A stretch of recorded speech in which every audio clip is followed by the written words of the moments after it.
full disclosure, we are recording the meeting so that we can post them on our website. So either people that aren't here can watch it, or we can all watch it later if there's something we want to be reminded of. It just said we all just got Teams like recently, so we really know what we're doing.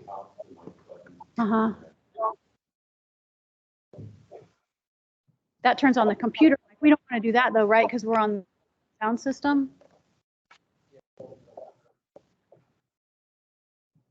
I'm pretty sure Bob can hear us, so that's all we need. Yes, I can. Okay. All right. Well, so again, I'm Ginger Adair. I'm the Environmental Management Director for Volusia County, and I'll be herding all of the process as we go along.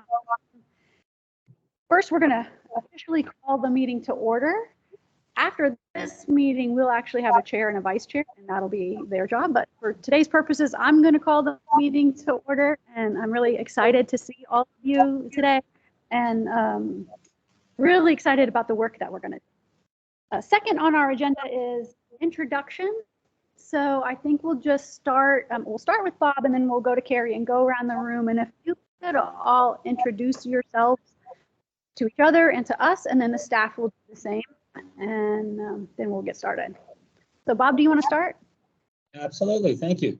My name is Bob Fitzsimmons. I've been a builder and a developer for the past 40 plus years.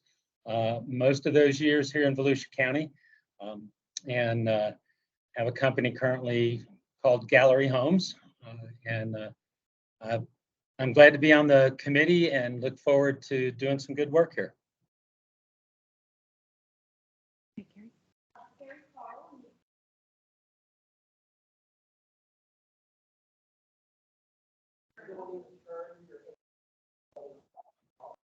Oh, okay. Carrie Carl, Executive Director, Volusia County Association for Responsible Development. And I'm also a resident of DeLand, and I'm currently going through getting my master's in urban and regional planning. So I have a great interest in what's going on, how we grow. My name is Alex Walensky, CEO of Clearview Geographic. We're GIS and environmental consultants. I'm with the Sierra Club, the Environmental Council of Volusia Flagler, and a whole slew of other environmental community stuff. So, yeah. Good afternoon, Bliss Jamison, Massey Properties in Edgewater. Also the Economic Development Advisory Board for the City of Edgewater, and the Southeast Volusia Manufacturing and Technology Coalition. Good afternoon, everyone. Bob, it's good to see you. Good to see you, Sarah Lee. It's nice to serve on the same team as you, Bob. I've worked with many of you before. Some of you on the same side and some of you not on the same side. I'm recently retired from the Volusia County School District, where I've done I was representing the school district in their planning and development side of the equation. So people don't think of the school district as a developer, but that was kind of the role I played. And I am a city planner by education, and involved with a number of different organizations. And I do represent the League of Women Voters, and as a board member and the chair of their Growth Management Action Committee. And I'm very happy to work with all of you. I look forward to it. I'm Bill Lights with Zev Cohen and Associates. I'm an environmental consultant and ecologist. I grew up in Florida, in Titusville, spent a lot of time in the woods and the springs and everything. Now we do a lot of work with environmental permitting, wetlands, wildlife, and trees. We're very familiar with this. In the past, I've been on the Florida Green Building Coalition, and I was the leader of the development certification program. We helped compile and build that. So I have a lot of history in planning and design and environmental permitting. And I'm John Hoblick, grower, farmer, horticultural products in DeLeon Springs. Grew up in Volusia County since I was 3 years old. I've watched a lot of change in this county, but my biggest career was actually working through the Farm Bureau, the Florida Farm Bureau Federation, and maintaining about 30 years on that, with about 22 years on the state board, and then 15 as the CEO, president of the organization. Back home now, retired in October, and I feel it's my duty to offer my civic service. So I'm glad to be here today. Thank you. I'm Bernie Lafice. I'm a CPA and a financial advisor by day and a cattleman by nights and weekends. And so my family's been in Volusia County for a long time. We came in through Savannah in the 1700s and been here ever since, pretty much. So I've been here for a long time and active in the agriculture community and that kind of thing. I'm Melissa Lammers, and first and foremost, I'm really happy to work with all of y'all. I came to Volusia County for 4th grade, so all the way up through a year at what was DVC then, now Daytona State, and then University of Florida. When you look at the resolution that formed this committee, I'm the one that I guess comes under the environmental advocate hat. I'm past board member on the Environmental Council of Volusia and Flagler Counties. I am on the State Board of Audubon, Florida, on their policy committee. I am immediate past conservation chair of the chapter of the Florida Native Plant Society, immediate past president, Halifax River Audubon Society, and Natural Resources Committee, League of Women Voters, and a few more things like that. And this is how I'm spending my quasi-retirement, because I'm actually a marketer and an advertising agency person. And what I have to bring to the party from that experience is I spent my entire professional life working with people from incredibly different backgrounds, creative people and money people, and trying to get them to come together for a common purpose. So I hope that that practice is going to be helpful. And again, I'm just very excited to be here with you all. Jessica Gallo, Cobb Cola. I'm an environmental and land use attorney here in town, also vice chair of VCARD, so I work with Carrie, and a member of the Volusia Forever Advisory Committee. So I'm really excited to be here. I don't volunteer quite as much as Miss Melissa, but I'm very excited to be here with all of you guys and see what we can do. My name is Eli Tobias. I am a Central Florida native. I grew up in Orlando, owned tattoo studios and nightclubs for most of my life, downtown Orlando and downtown Cocoa Beach. I got burnt out on that and decided to move to DeLand, where I thought it was going to be more quiet. Made a couple kids, bought a few properties, and I saw the opportunity to join this committee come up. This is my first time volunteering, being part of something like this. But it seemed like, put it out there, I'm looking around, I feel like maybe I'm the regular guy in the crew. I would consider myself a naturalist. I love Florida. I love critters.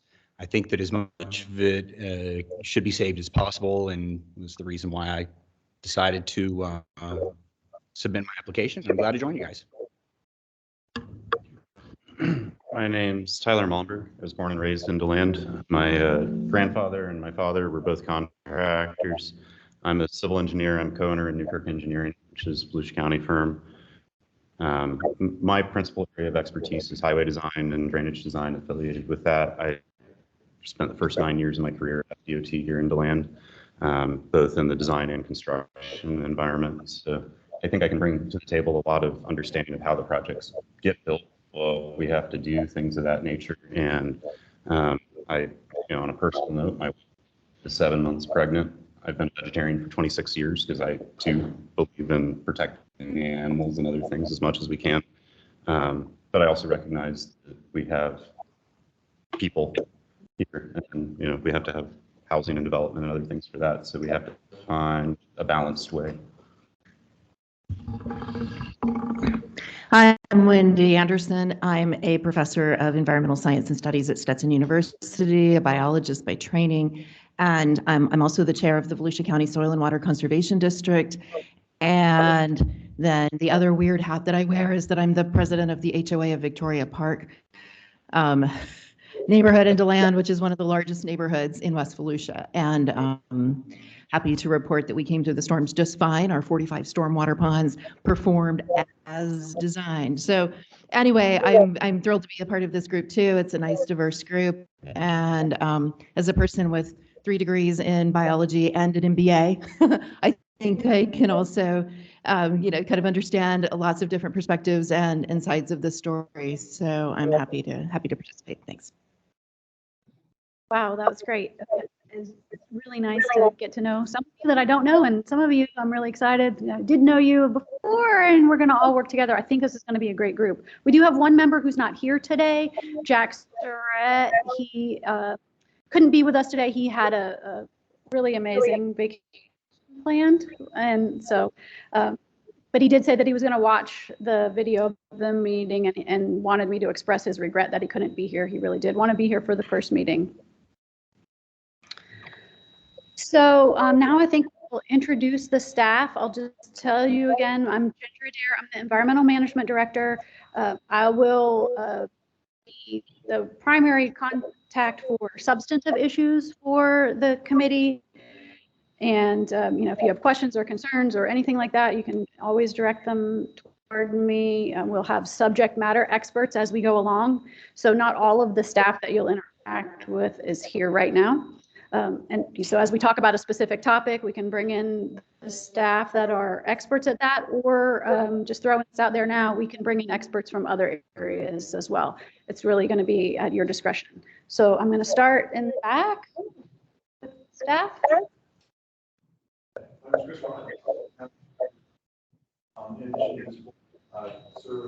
the CLCA board, which is the Contractor License Construction Appeals Board, as well as historic preservation. I'm Clay Irvin. I work in the Growth and Resource Committee. He's the department director. So just for the record, we had Chris Ryan. He's the attorney that'll be working with us on the committee. I know he didn't have a microphone. And Clay Irvin, the department director for Growth and Resource Management Department. And he's my boss. So. If anybody see the interaction, they know that's not.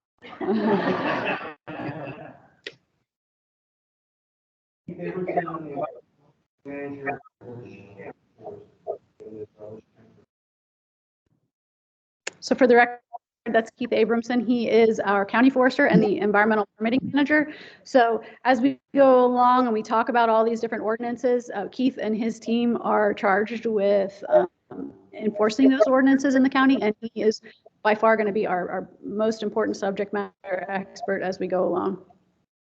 And then we have some other really helpful folks over here that are going to help us through the process.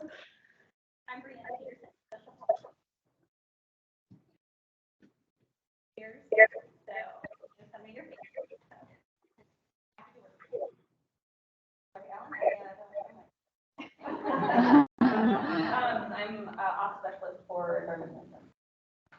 So that was Brianna Peterson and Rebecca Allen. And then we also have in the back Laura DeJoya. She's helping us keep the minutes and make sure that we stay on track. Carol, did you want to introduce yourself? Hi, Carol.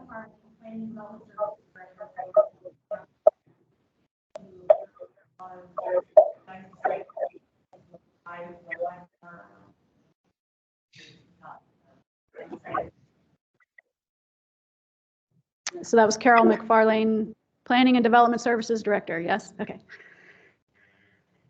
Okay. Everybody good? All right. Oh, look, we had this on the board. Okay, so our first presentation is going to be super exciting, and Chris is going to share with us some of the things that we need to know to stay legal as we go through the process. Very well.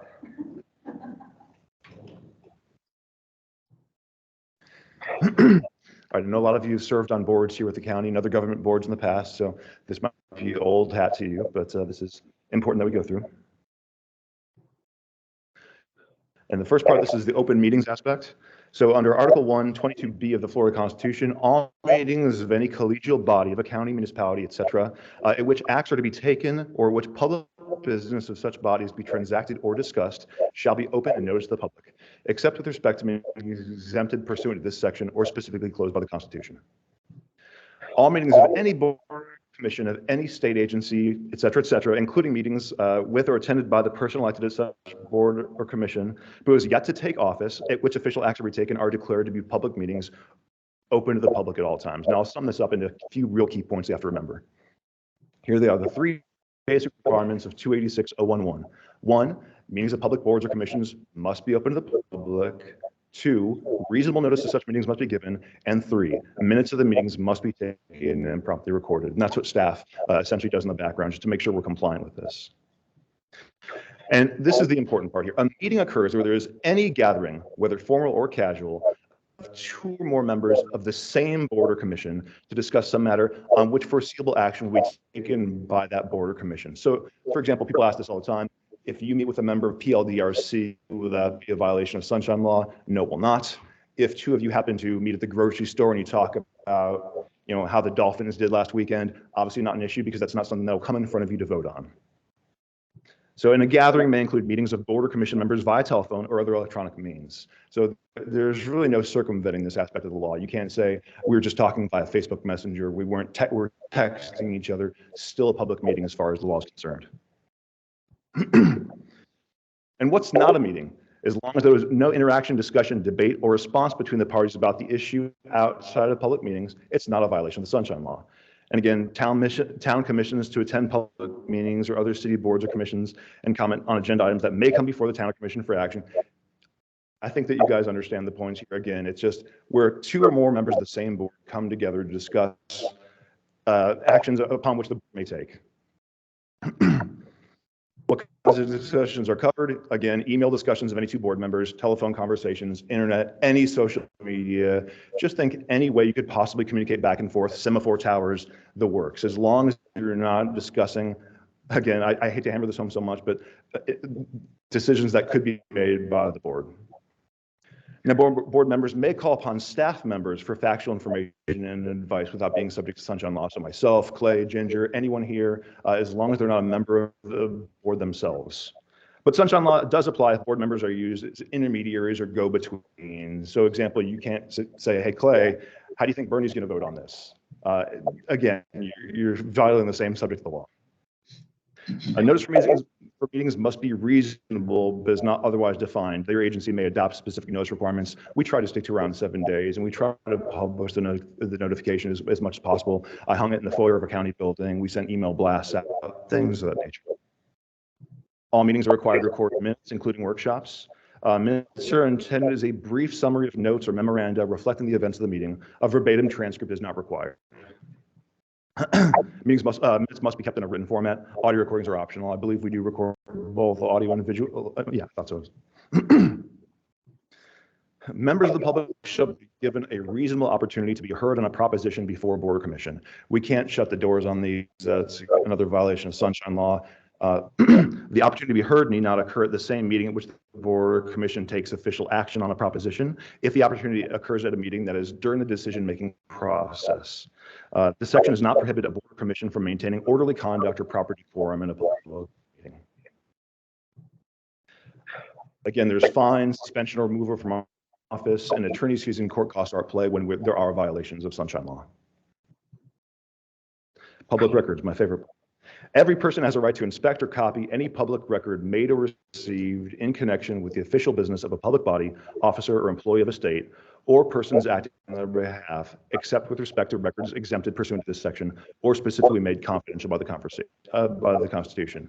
So again, how that applies to you folks is when you're working in your official capacity, doing emails about the ENRAC business, things like that, those are public records. They have to be preserved. They have to be made available to the public for inspection. So just keep that in mind, regardless of the format, whether it's a handwritten note, whether it's an email on your private Gmail account, they're all public records.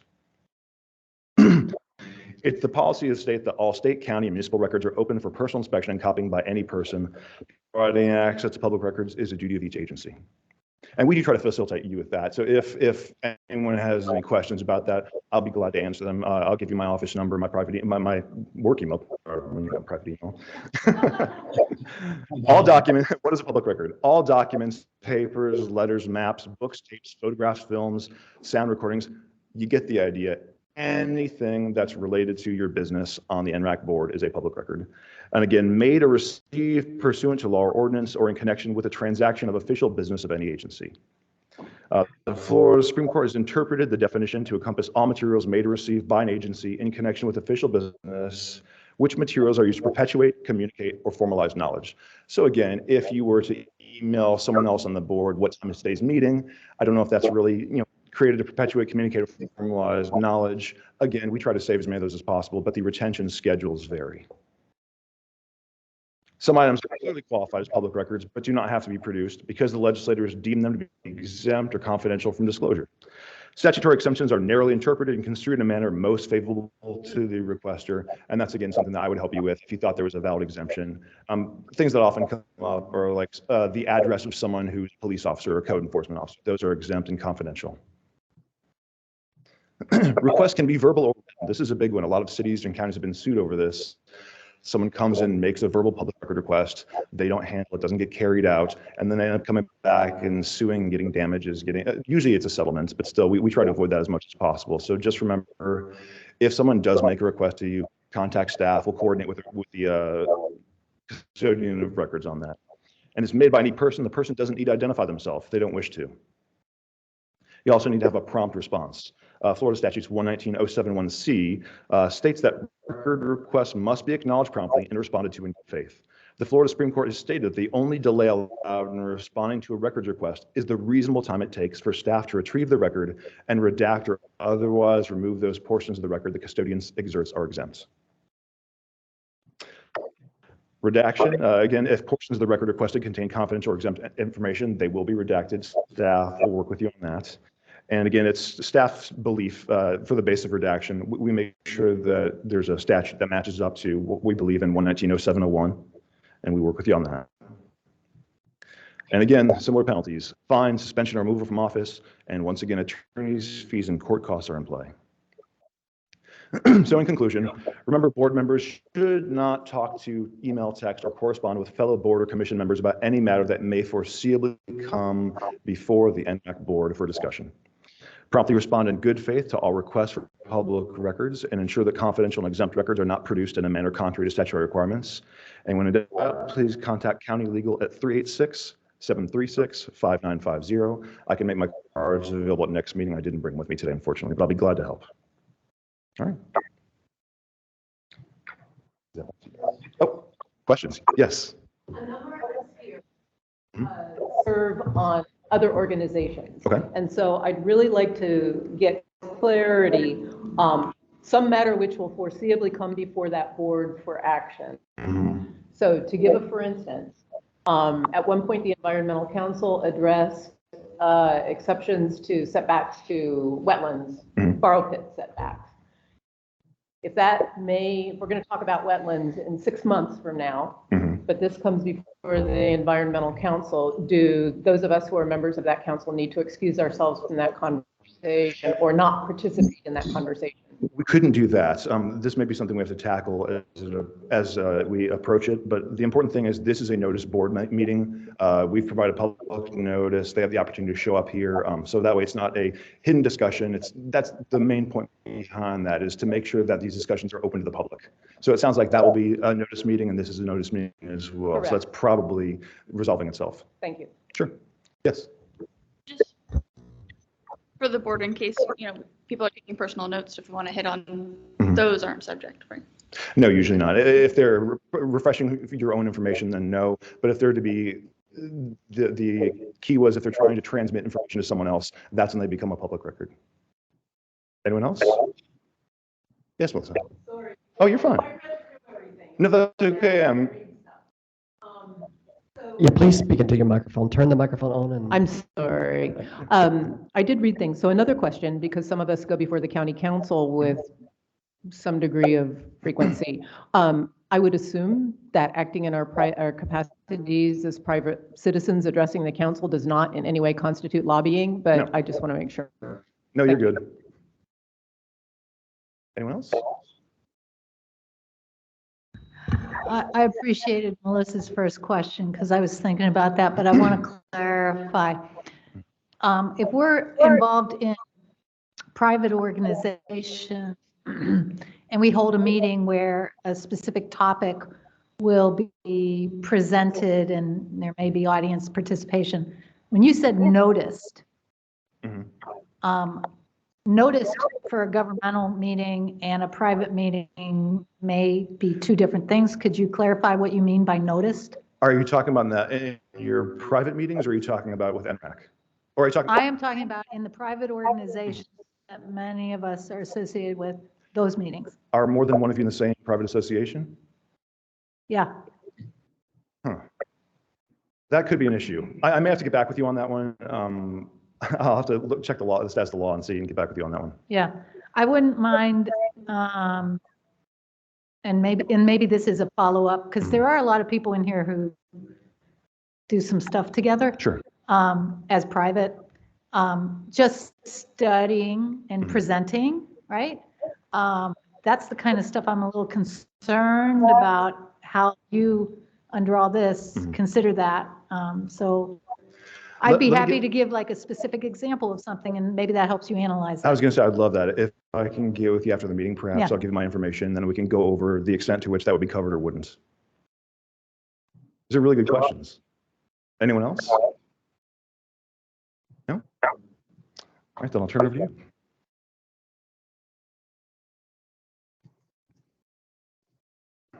And I also just wanted to say we're going to create a web page that's attached to the environmental management web page for this committee. So all of the agendas, minutes, presentations, Teams recordings will all be on the web page.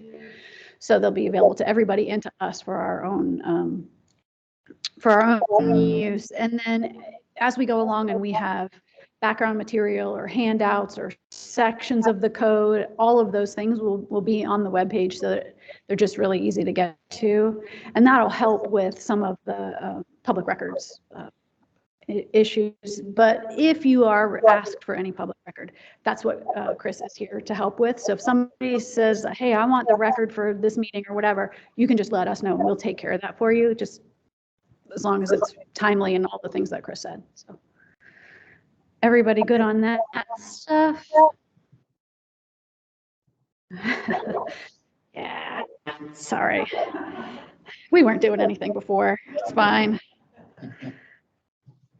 Okay, so next on our agenda is talking a little bit about the committee purpose and the resolution that established the committee. So obviously, you guys are informed because you applied to be on the committee, so you have some background information, but wanted to talk about it as a group, make sure we're all on the same page and have some time for discussion. And I also wanted to say too, once we have a chair and a vice chair, they'll sort of run the meeting. So for now, I'm kind of the MC of the meeting. My intent and my hope is that it's a informal kind of discussion that we have. Obviously, you all are going to talk to each other, but I hope that we kind of have a relationship where it's open and discussion, not real formal, like a traditional council meeting and those sorts of things. So if at any time I say something that you don't understand or want clarity or have a question, throw the hand up there. I would like to be informal. Okay, so in the resolution, resolution 2020-096, there is some language about the purpose of the committee. So I've put that up here, and I think that it would be helpful to think about this every time that we kind of go back to the purpose, so the purpose of the committee is to work with the staff of the county in recommending minimum standards for protection of the environment under the provisions of the Volusia County Charter, and for making recommendations to the corresponding implementing ordinance. And as we go along, we'll provide a lot of education about how the charter leads into the environmental minimum standards that lead into implementing ordinances. So if that language is a little unclear to you right now, rest assured, we'll make it clear at the next meeting. And then the second thing is to submit your recommendations to the county council. And we will talk a little bit about what I think that process might look like, but it will probably evolve as we get going. Some of the language about membership and meetings. So you've all been appointed for 2-year terms. The resolution says that no member shall serve more than 3 of those consecutive 2-year terms. It says that you will conduct an annual goal-setting workshop to outline the work program for the year, and then also make an annual report to the council. We could talk a little bit about how you want to accomplish that here in a few minutes. The resolution says that we will have at least quarterly meetings. I have a feeling when we start getting into meeting scheduling and timing, we may want to do something a little different, but at least quarterly meetings. And then we'll annually select a chair and a vice chair. And so just a little bit more background. Some of you have probably been really involved. Some of you may be coming a little later to the process. But so in April and in June, the staff presented to the county council at workshops and public meetings information about growth management policies. And so the council had requested presentations about how growth management and permitting really works in the county. What are the issues that we've heard from constituents, from developers, from all the stakeholders. So we had those presentations. Those are really informative and are available on the Volusia County Council's web page. You can search for those dates and you can listen to the audio. I will warn you that they're long, but if you want to hear sort of what the council was thinking, that's a good resource. But they did approve a work plan for this committee. And so here is a bulleted list of the things that they agreed as topics for the committee. So updating and revising the current tree preservation standards, creating low impact development standards. And these are not necessarily in order of importance. We did present at the workshop sort of a work plan laid out over like 3 years, right? Because it might take a little while. And this is the order we presented them in, but there's not necessarily order of importance. Updates and revisions to our current wetland protection standards, creation of habitat protection standards, updates and revisions to the Indian River Lagoon overlay standards. Those standards apply to that area south of New Smyrna Beach and east of US 1. That is our class 2 shellfish harvesting waters. And then creation of standards to adapt to sea level rise and promote resilience. So that's basically the work plan they laid out for us as the committee. And that's a lot of stuff. And we'll try to talk about how you want to tackle all of those things. I will say that, in preparing for this meeting, briefly, because everybody got jacked up last week, right? But the storm and the aftermath of the storm that we just experienced has kind of exposed the value of protecting these things that we're going to be tasked with looking at, right? So, when we saw the flooding in the community, the places where we have intact wetlands are the places where the floodwater had to go, right? The places that have trees are where that floodwater is being respirated quickly through the tree and into the atmosphere and off of your property. And the places where we had natural shorelines, they were able to sort of attenuate some of that erosion. And so I think that really brought into perspective, at least for me, some of the things that we've done really well and that these protection standards have done, and maybe some of the things that we want to think about as we move forward into the future. And we know the future conditions don't look like the conditions of the past, right? I think that we can pretty well say that the rainfall amounts we should expect every year and the storm surge and those things are different moving forward than they have been in the past. And so we haven't looked at some of these ordinances in some cases in nearly 30 years. So as we go forward, I feel like we have a great frame of reference from this thing that happened last week and is still happening in our community. So sort of a little epiphany that happened while I was trying to get ready to talk to you guys today. And how we can frame the work that we're going to do as we go forward. Okay, so this slide is a little busy and I apologize, but I wanted to try to visualize what I had in my brain about how the process might work. And I want to say that this isn't how it has to work, right? Just because it was in Ginger's brain this way doesn't mean it's the only way or the right way. But to me, I kind of had to visualize it. And so we'll probably adapt this as we go. But we have multiple topics to talk about. And we'll probably be best served tackling them one at a time. And in my mind, we'll have a meeting where you hear from the experts, where we provide education about what do the codes say now, right? What do we have? And so that the green boxes are ENRAC meetings, right? So we or other experts could present to the committee about that topic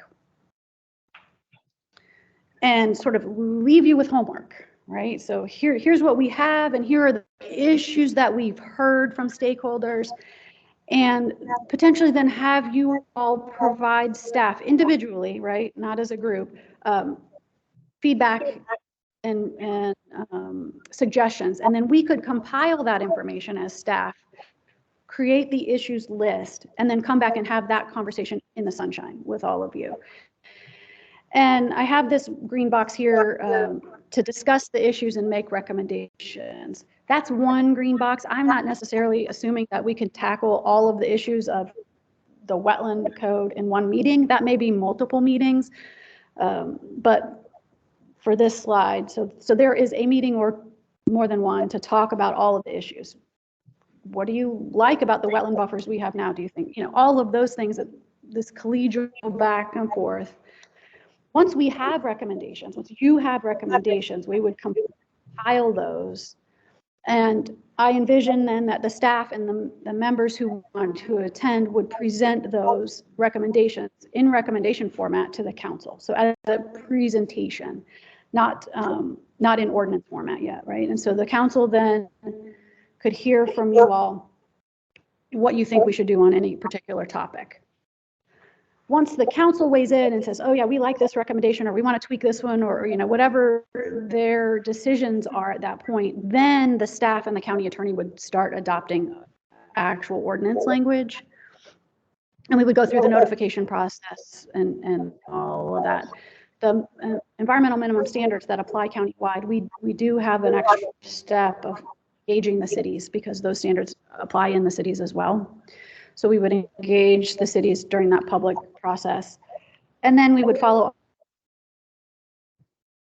ordinance adoption process, which includes a public hearing at the Planning and Land Development Review Committee, and then another public hearing at the County Council. So that's a lot, and I really like to hear what you all think about that process.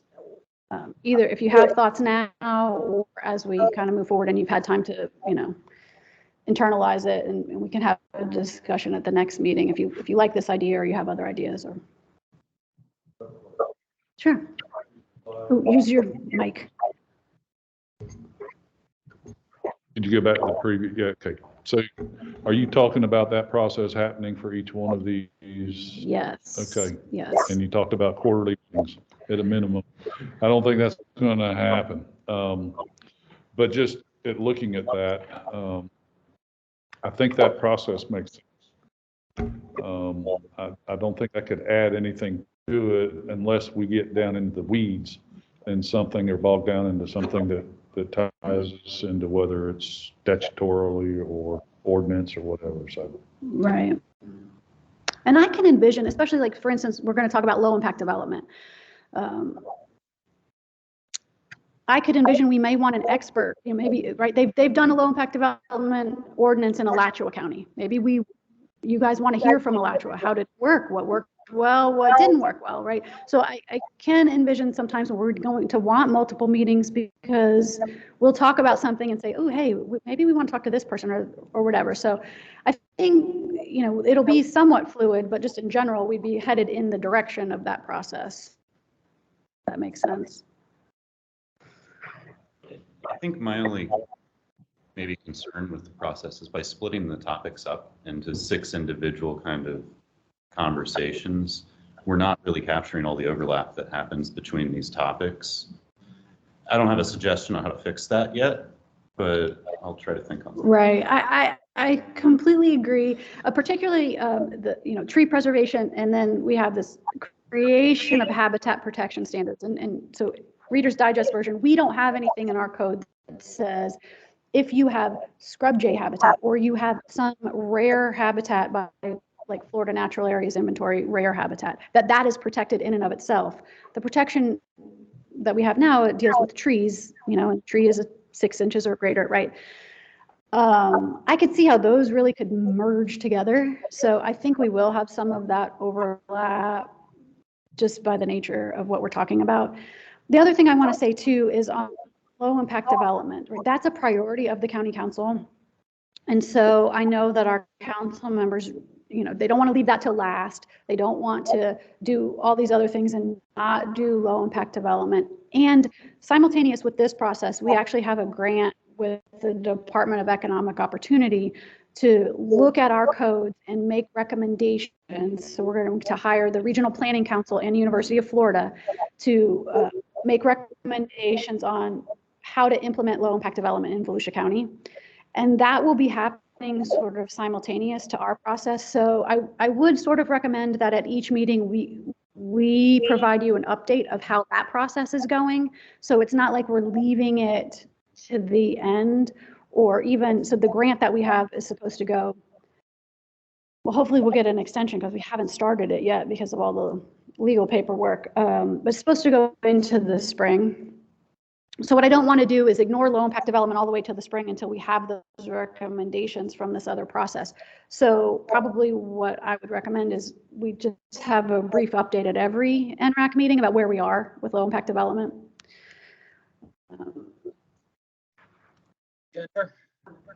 And thank you for saying that, because I would actually argue that low impact development is kind of an umbrella issue that does sort of encompass all of these other elements. And also just to note that in 2 or 3 weeks, I forget exactly the date, there's a Marine Resources Council low impact development workshop. It's the 2nd annual. That is an extraordinarily useful gathering of folks from the development community, academia, public entities, municipalities in the state, and several agencies. It's very useful. So I don't know if more than one of us is allowed to attend, or if we have to sit at different tables if we do. But it's a great resource. But the other thing I was just going to say is actually I just totally forgot what I was going to say. It was something. Well, when it comes to you, it will come back to me. Sorry. And Katrina and I will be at the low impact development thing, so we'll be able to bring that information back to the committee for anybody that can't make it. Regarding the process, I saw there was a meeting and then we do our homework. And I actually put a note when we first started, I would encourage us all to actually do homework before we come into our meetings. And I think to address your issue, Tyler, if we all took the time to read these ordinances and have a general understanding of how things are interacting, then we can, because we can only practically tackle one at a time. But if we become aware of where things are overlapping, I think that'll really help us in our process. But I do really want to emphasize, I don't want to put more work on staff. I know Wendy could put out what an LID, a good LID manual to look at, the ordinances you can find on MuniCode, and then any other good studies. Don't overwhelm us, but if we could just have some general stuff so that we can get our arms around it. Yeah, I'm really glad you said that, because what I plan to do, and I have a slide that talks about the role of staff, but what I really plan to do is when we know what we're tackling at the next meeting is to have the information that you're going to want to know before the meeting out to you in plenty of time. So if we're going to talk about the tree ordinance, then provide you with the current ordinance, the minimum standard, all of those things so that it's easy to find. You don't have to go hunting, everybody go hunting for it. So I am committed to doing that before we get together so that you have some background, and then we'll go through that, you know, at whatever level of detail you all want to at the meeting. But if there's ever anything that you're looking for, right, like if you say, well, I don't know much about low impact development, do you have a good resource? Just email me and I'll send you, you know, anything that I can think of. But we will do that every meeting. You'll have things ahead of time. So hello. Prepared. Go ahead. Yeah. I remembered my original question. So this was news to me that the cities actually have to abide by the minimum environmental standards set by the county. Can you reiterate that or go into that a little bit more? Because it's always been my understanding that the county and the cities kind of do their own thing. So I'd like to hear more about this. Sure. So and we'll talk about it at length, I think, at our next meeting. But so the charter that we operate here in Volusia County has this section that says the county shall adopt environmental minimum standards. They shall apply countywide. And then it lists, you know, including but not limited to a number of things. So in our county code, it's chapter 50 of our code, we have the environmental minimum standards. And each of the standards, they're not all exactly the same, but there are basically 3 different ways that those environmental minimum standards are enforced countywide. Most of them, so for instance, the tree ordinance, the wetland ordinance, what's in the minimum standards, the cities can choose to adopt those standards or something more strict. So they have to adopt at least the minimum standard. And if they do that, then they're in charge of enforcing that standard within their community. They also have the option of not adopting it at all, and the county will enforce. So for instance, like the city of Oak Hill, we enforce the wetland ordinance in the city of Oak Hill because they don't have the staff, right? They've just chosen not to do it, and we do it. And that's one of the legitimate options. And then each municipality, so if the city chooses to adopt, that is in their implementing ordinance. Typically, they call it the land development code. We call it the land development code in the county. We also have an implementing ordinance. So for every minimum standard, there is a corresponding implementing ordinance. For us in the county, it's in chapter 72 of our code, the land development code. And that implementing ordinance can be more strict than the minimum standards. So when you're saying you think the cities and counties do different things, we do different things because our implementing ordinances may be different, but they should all meet at least the minimum. So for instance, many of the things in our county implementing ordinance are more strict than the minimum standards. So you might see us doing something that they're not doing in the city because our implementing ordinance is more strict. And I have a really good presentation. Well, I shouldn't say really good. I have a really big presentation that explains for each of the minimum standards how it can be adopted. And we can talk about that next time if that's something you want to talk about. But yes, there is a minimum standard for wetlands, for trees, for stormwater, you know, they exist. Once the city adopts their ordinance, it's on them to enforce it. Make sense? This is just going to be a general suggestion for everybody. As we familiarize ourselves with the ordinances and kind of the subject matter, I would definitely recommend writing down areas of overlap that you see between ordinance to ordinance, because we are all from various diverse backgrounds, and stuff that I see is not necessarily going to be what Bill sees or Melissa or Jessica over there. And share that with everybody so we're aware of where that stuff does occur. So.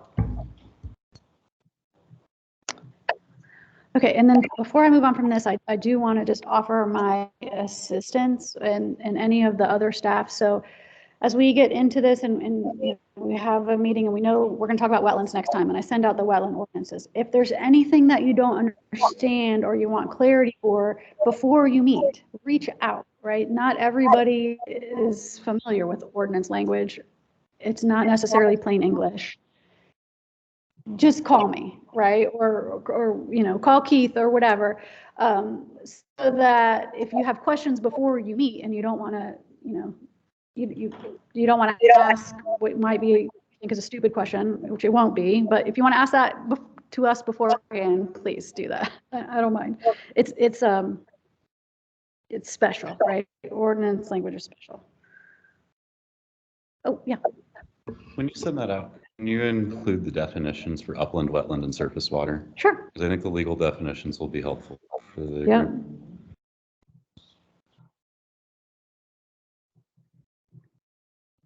Just make a note.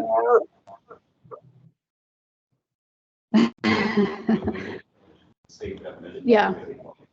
Yeah, we'll send that out. So we've talked a little bit about this as we've gone, but the county staff does have a role here, and it's not always going to be like it is today. You know, you'll be more of your own kind of group after today. But so, you know, we'll provide this initial orientation and any continuing education. So likely you'll hear our voices each time because we'll be educating about what we have. We'll always create a meeting agenda with the help of the committee chair. We'll, of course, always be here in a non-voting capacity, recording attendance, doing the minutes, all of the things that Chris said we have to do. We'll present the current ordinances and we'll present the council identified issues. We'll provide any kind of technical or administrative assistance, and then we'll present your recommendations to the council. And I don't want you to think that that then means that you all can't, or, you know, if you want to present it to the council yourselves or whatever, but it will be the staff's job to create those agenda items, get us on an agenda, get us there, and do the presentation unless, you know, the chair or somebody wants to do that. And then bring back any council actions to the committee. So anything that happens at the council, we'll bring that back and share with you. Any questions on that? Okay, so we've come to the part of our program where we will select a chair and a vice chair. Oh, sure. No. I just want to go back for a second to the the workflow. At that June 14th meeting, you guys presented a work plan that I called How to Eat the Elephant, of all the stuff that you presented on April 12th at the Growth Management Workshop. And in there, you have the sample timeline.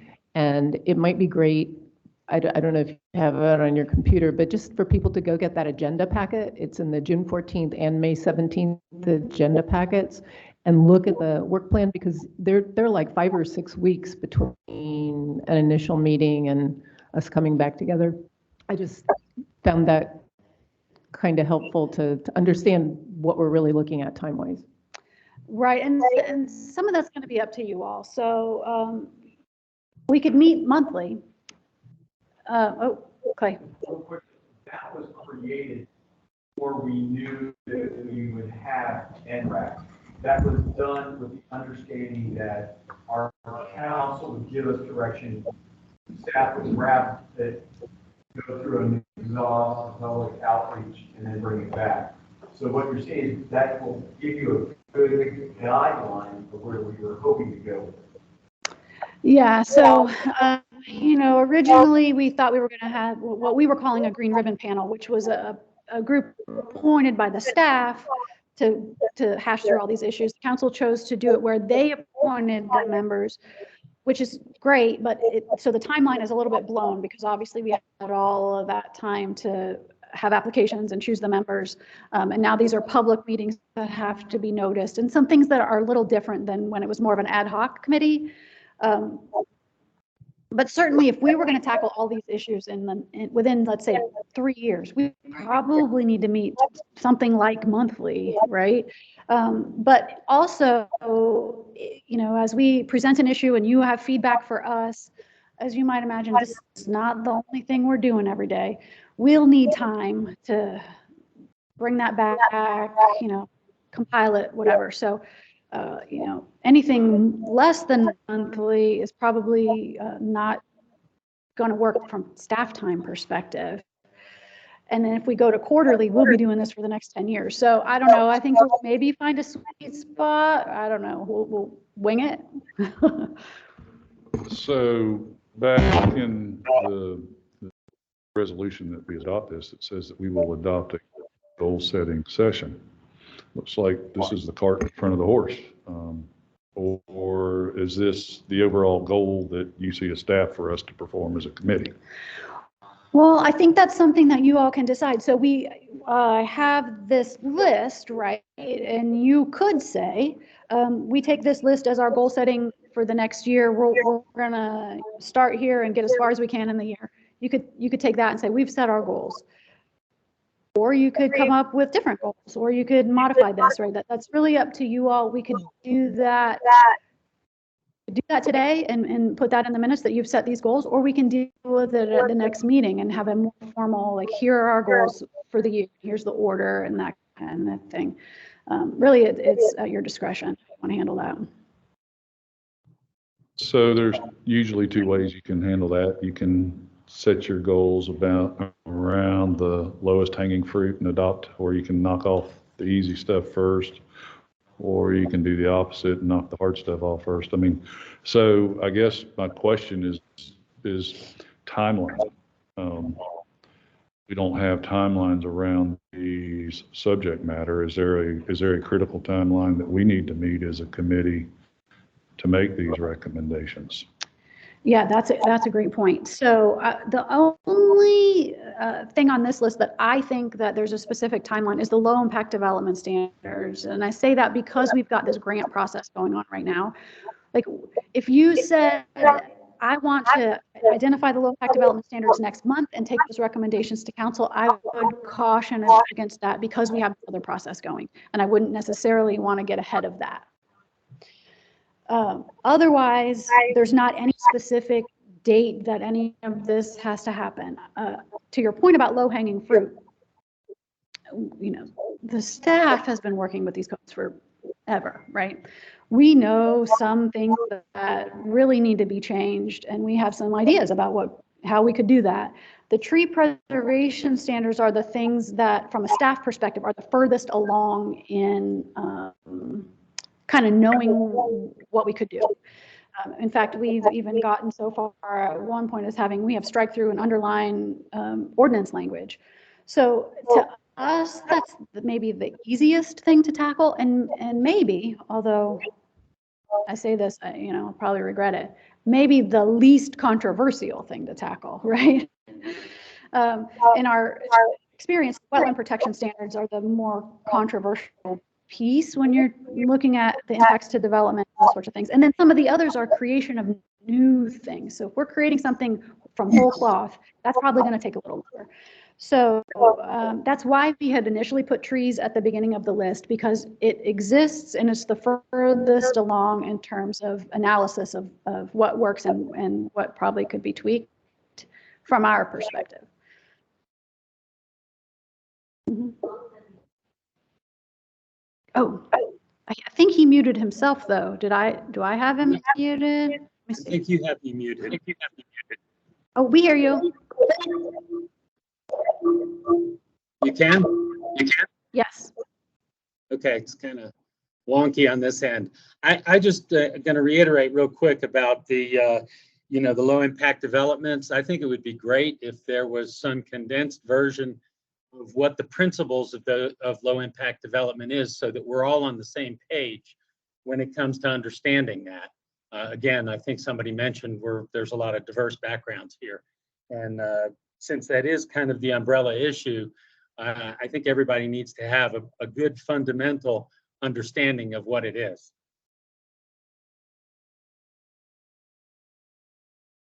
Agreed. So we could talk about, and maybe we should do this after we have a chair and a vice chair. You could vote on, what do you want to talk about next, and those sorts of things. Yeah, I think that's a good point, Ginger.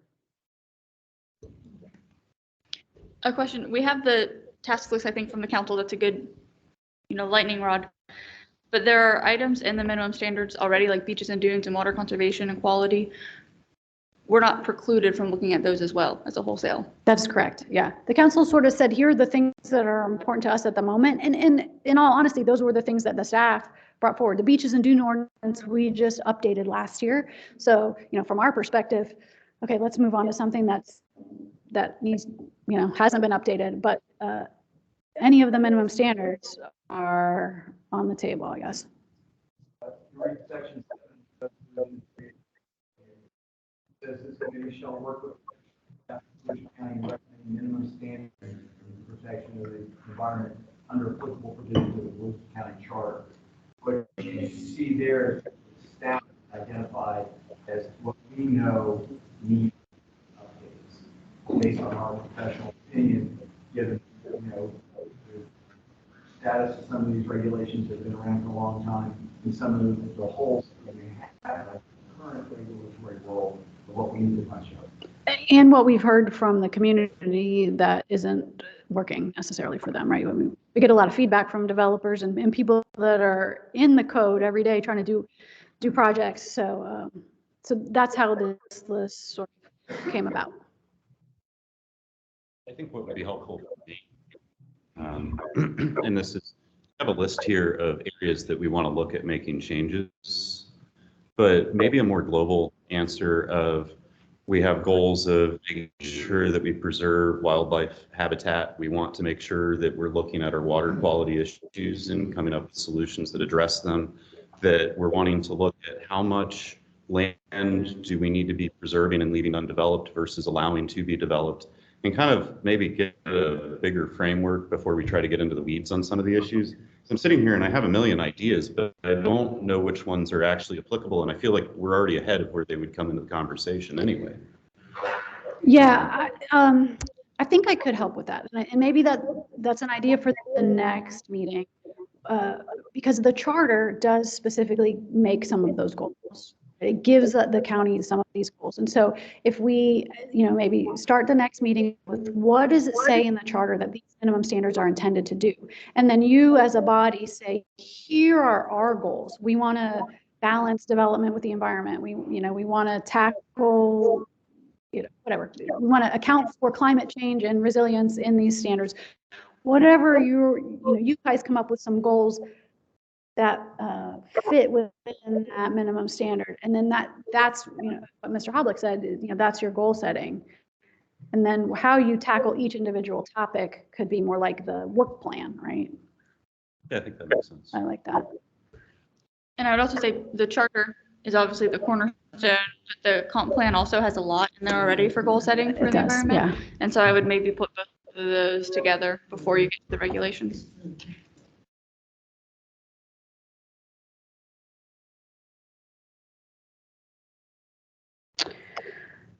So maybe what we should do is do the selection of the chair and vice chair.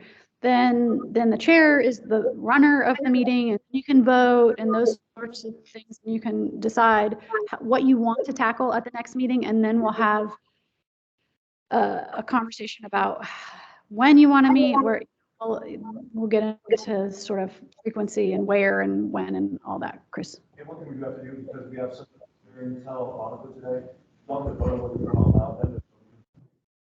Oh, okay. Let me say that for the record. So what Chris said is, because we have one person that's not in the room, he's participating remotely, you all are going to have to vote to allow him to vote electronically. We're going to find out how many people like Bob. That's right.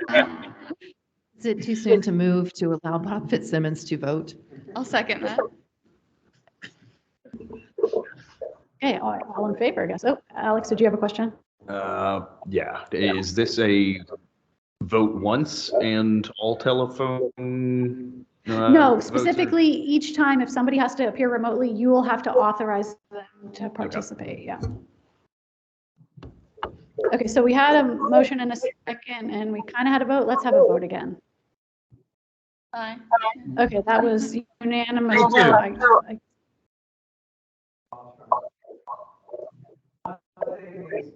Again, we're going to try to be as flexible. When you have 14 members, it's always going to be difficult to get everyone here. As long as we have a quorum, which is 8 members, we can hold a meeting and vote, take formal action. The other 6 people who are not here can join via Teams or phone, but the physical quorum has to say that there's extenuating circumstances, so therefore we're going to allow those who are not here in person to participate and vote. It shouldn't be a problem, but I want to make sure that's just part of the functionality you have to follow. That reminds me, in the rule stuff that we were talking about at the beginning, because this is a revived committee, the requirements for attendance were not listed for ENRAC. They were for all the other advisory committees. So Bob Fitzsimmons, hi Bob, nice to meet you, is not Nice to officially meet you. absent from this meeting, correct? That's correct. And does the committee itself establish what acceptable absences are? We specifically did not include the absences in the resolution because for the boards that we do have that requirement, so oftentimes you can't miss 2 meetings and, some, it's almost pro forma that then if you miss 2 meetings, you get reappointed. Right. So it just didn't make a lot of sense. I mean, I think we'll maybe just use our common sense. If there's somebody that just can't ever come, then, maybe they need to think about not being reappointed. But yeah, on the other boards, it's like, oh, well, I missed 2 meetings. Can I get reappointed? And it always happens, right? Because people, everybody has a life, right? So it was intentional. Okay, so Bob's participating. Now we're at do we have anybody who wants to nominate themselves or someone else to be the chair? I did talk to Jack Surratt and ask him if he had any desire to be the chair or the vice chair. He said not particularly. And he felt that it was not necessarily appropriate since he couldn't even be here. So I'll just say he has no necessary desire to be the chair. So don't feel like you have to nominate him. But then I would like to nominate Sarah Lee as chair. I think Sarah Lee declined. Can you do that, Sarah Lee? My jaw's on the ground because Bob nominated me, so I take that as a huge compliment, and I respectfully decline. I have a lot of other things I am involved in, and I am chair of 2 other very active things. I cannot do it.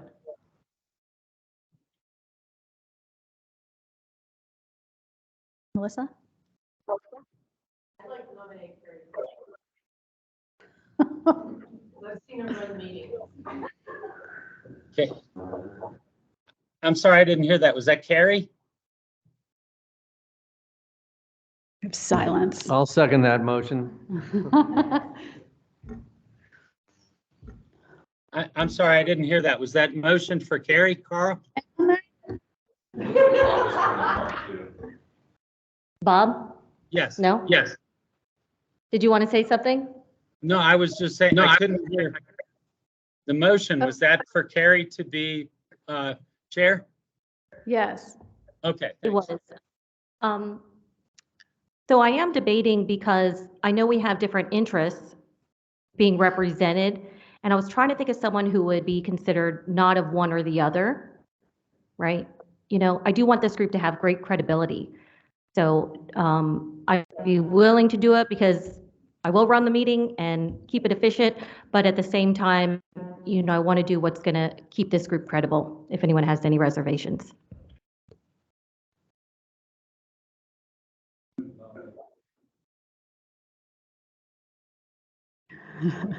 Okay. Everybody still says Carrie. I have no reservations about Carrie, so call the question. Okay. So we did get we got the second, right? So we need a vote. Is there any other nominations? Are there any other nominations? Okay. Anyone? So all in favor?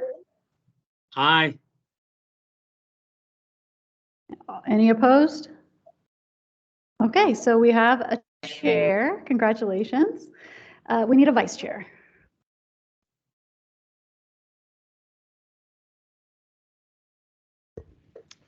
I would like to nominate Melissa Lammers as vice chair. That was a nomination and a second for Melissa Lammers. Anyone have any discussion on that? Oh, actually, you can run it now. Any discussion? All right, all in favor, say aye. Aye. Aye. Any opposed? None motion carries. Okay. So the other business for today is sort of selection of meeting times and dates. And then before we leave, I definitely would want your direction to where you want to go to at the next meeting so we can prepare and get you all the information that you need. So I do have a suggestion, which is to meet in the county council chambers from here on out. It's a little more formal. So that's not necessarily a thing, because I do think this is going to be a real, discussion type committee, but it's a lot simpler in terms of V. It doesn't require these guys to set everything up every time, and it just it's simpler from a county perspective. So I would suggest that if we pick meeting dates where the chambers is available, that we meet in there. I don't know if anybody has any objection to that. It'll be tight, but there are enough seats at the dais, yes. And if we're going to meet in chambers, I have some dates.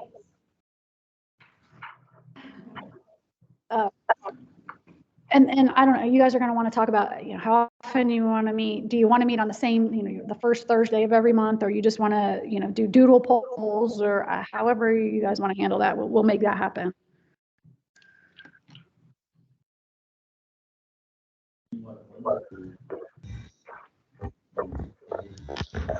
Yeah, I do not want to do doodle polls. Okay, this is an important group that has a lot of work in front of it. And hopefully everyone who's here has made a commitment to participate. I say, if we can do this, let's find a day that is the same day, same time every month. And if you don't have to meet monthly, that's great. But at least it's on people's calendars. I would certainly agree with Sarah Lee, and this time and day is terrific for me.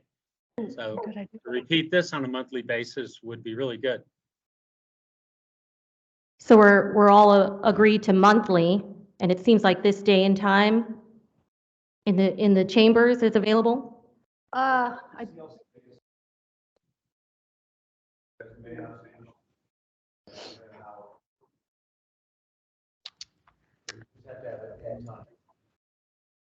Could we start earlier at 1? I was here at 1 on accident.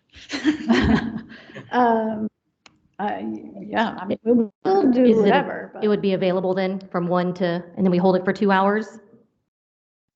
1 to 3 monthly? Do you know, Bree? So what is this, the first Wednesday? First Wednesday? 3:30 at the CLCA. Okay, so if we were out of the chambers by 3:30. So we did 1 to 3. I mean, that's one way to keep your time, is to have somebody coming after you. I do have a question, if I can. If we're okay generally with Wednesdays, or is it specifically the first Wednesday? Yeah. This is also commission night, and so it's fine. I'll make it work however. But there's commissions on the first and third Wednesdays for Daytona at 6. So we can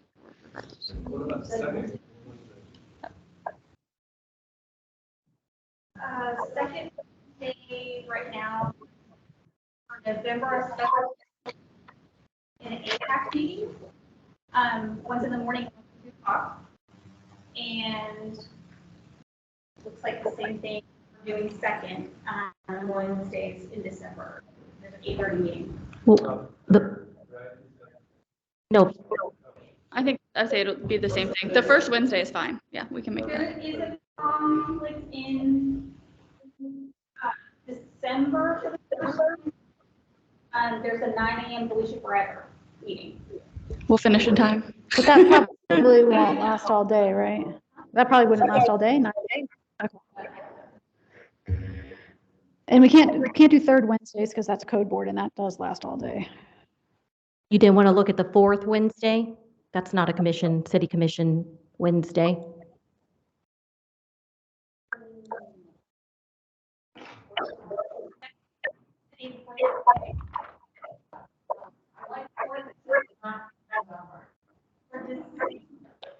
Or October. Okay. Oh. I can't do that, but.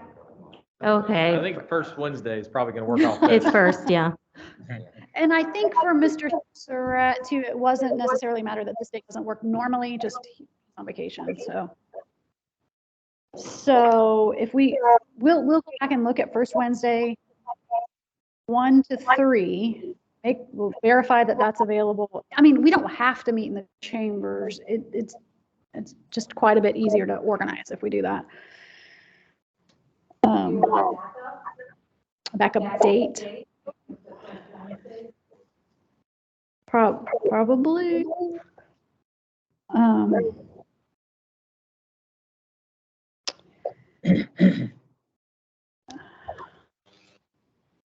I'm trying to look. I mean, we probably don't want Mondays and Fridays, right?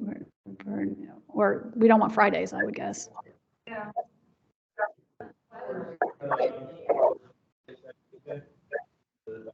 First.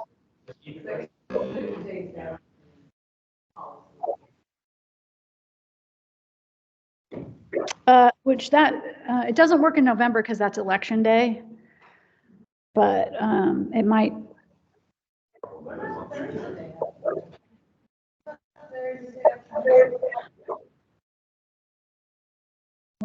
I think that probably works except for PLDRC days, which are those?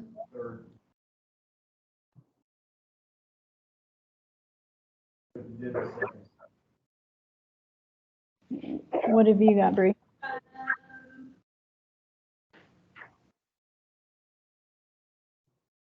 Second day afternoon appears to work. There's section 8, stuff in the morning. So do we want that to be our backup second Thursday in the PM? And when we're saying backup, we're meaning Wednesday.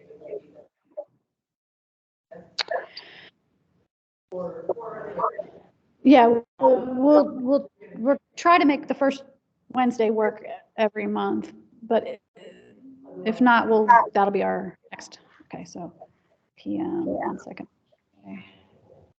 Okay. And then, in the holidays, of course, maybe things will get a little funny.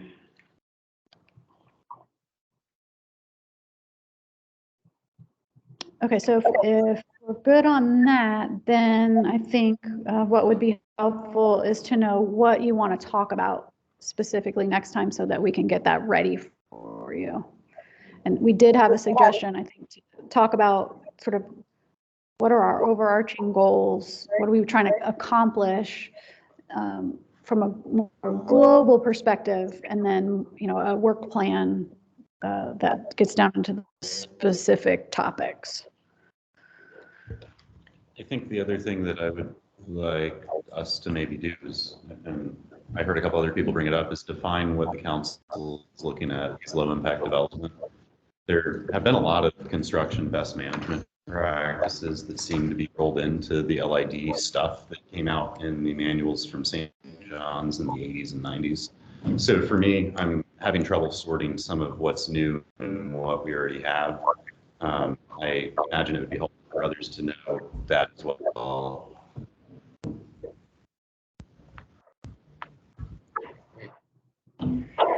So what we could do is present, from the highest level with the charter and how the minimum standards work, what ordinances we have already, and a primer basically on low impact development. Just sort of what does that even mean for people, and what elements would be included, and then kind of work that down into then what ordinances do we specifically want to tackle. Oh, right. Yeah, so that would be charter, comp plan, minimum standards, and LID basics. I think I'd also like to just understand the relationships among all those things in the process. So, to kind of go again at a very high level, go through, a project comes before the county for review, and what are the steps it goes through, and then I would say all the way out to enforcement. I'd love to know more about how the county actually enforces various things, because that's Keith does it. yeah. Okay. That would probably be a very good idea, so everybody can see how it is formatted and how it actually gets implemented. Yeah. And it's possible when we go through that, the dates of when, like you said, the beaches and dunes was just adopted, kind of the age of all of those. Okay, yeah, I do have that already, so we can do that.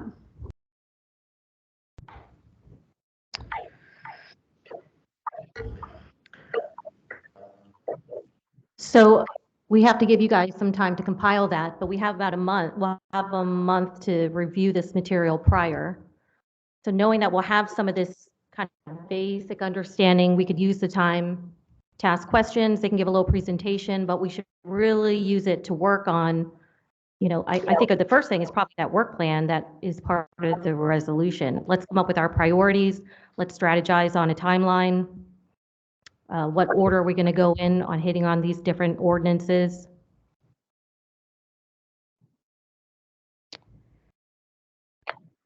So if that's where you want to go, I can, is 2 weeks enough time ahead of time to get you the information to talk about at the next meeting? Mm-hmm. Okay, because that'll give me 2 weeks to get it together. Okay. So I'll make sure that you have appropriate section of the charter. Charter's not that big, so I could give you the whole thing, but you don't want the whole the code, right? So,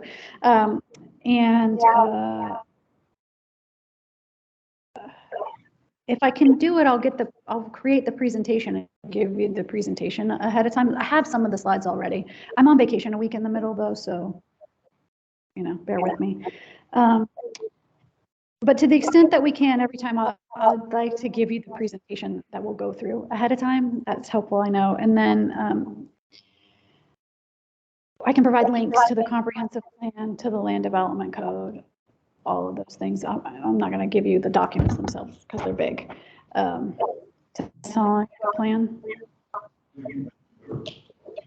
You mentioned earlier the website or a portal for us to be able to use.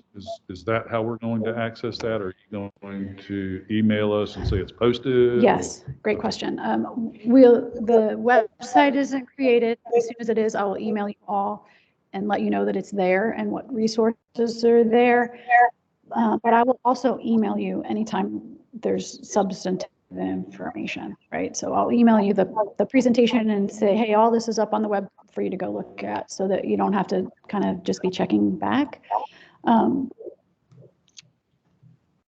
I do email you, I email the whole group, but I blind copy everybody so you don't accidentally reply all, because that's a sunshine thing.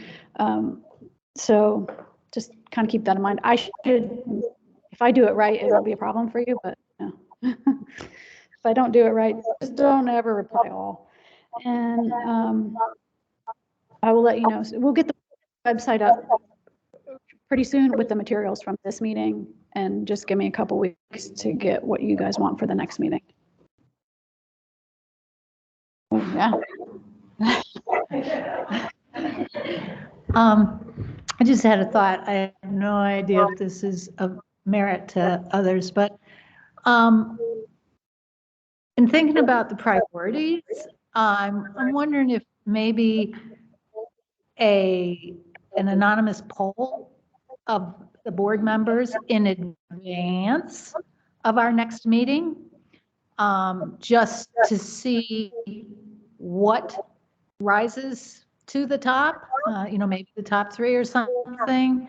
And so that perhaps staff could think about, I listened to what you said, of course, the tree, for all the reasons, but let's just say, you got 6 people who picked, I don't know, one of the other items.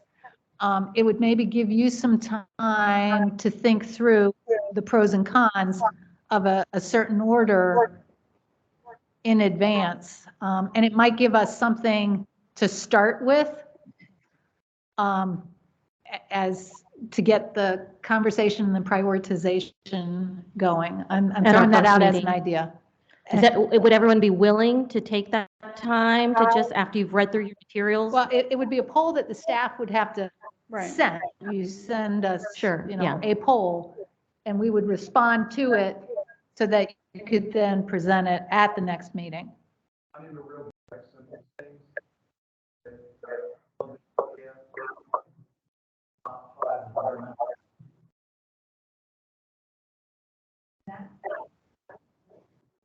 Okay.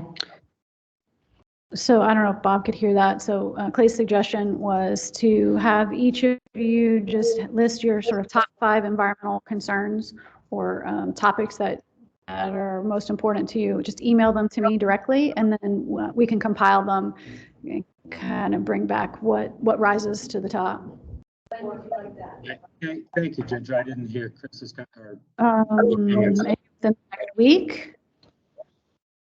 So the only question I have then, at the next meeting, do we intend to set our timeline?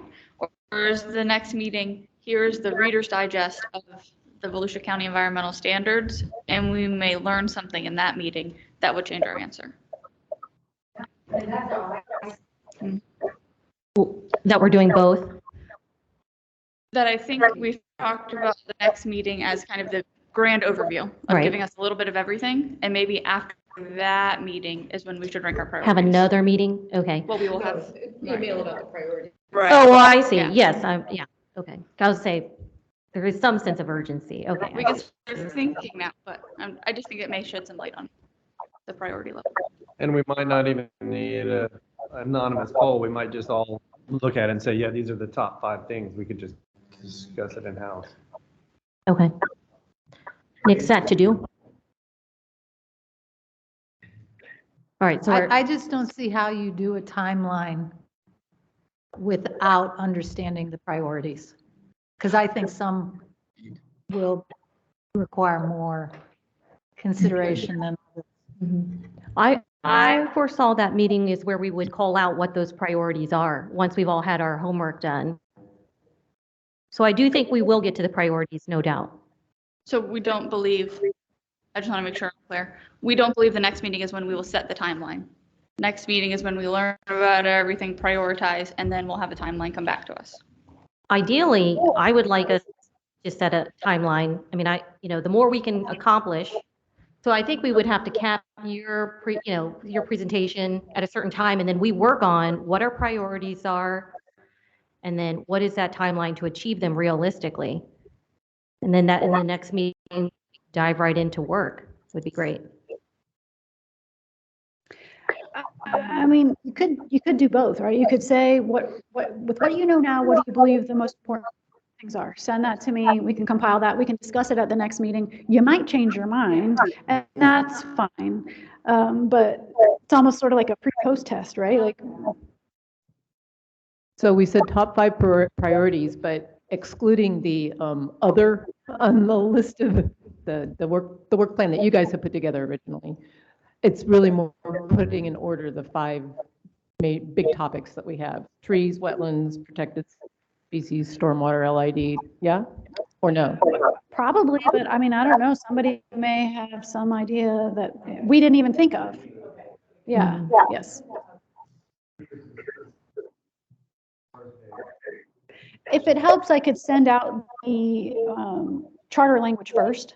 Maybe I'll do that. Maybe I send an email with just the charter language, which really lays out sort of what the intent of the council was then with these minimum standards.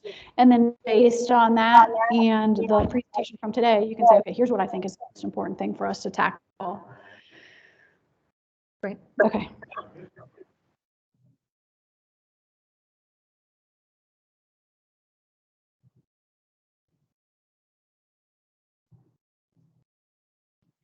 Bob, are you good? We haven't been, Yes. have we?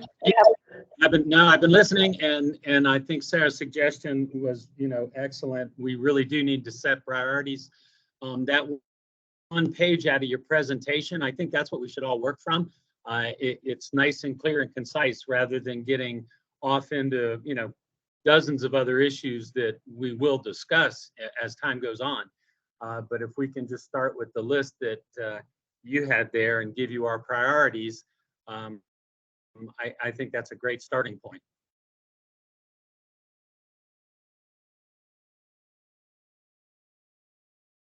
Great.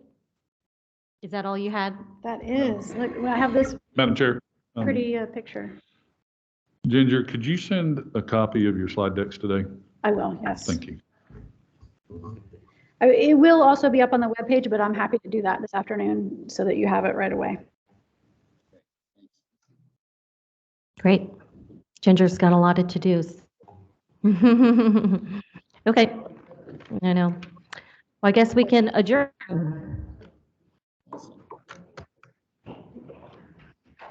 Thank you. See you all Thanks, later. Bob. Thank you. See you.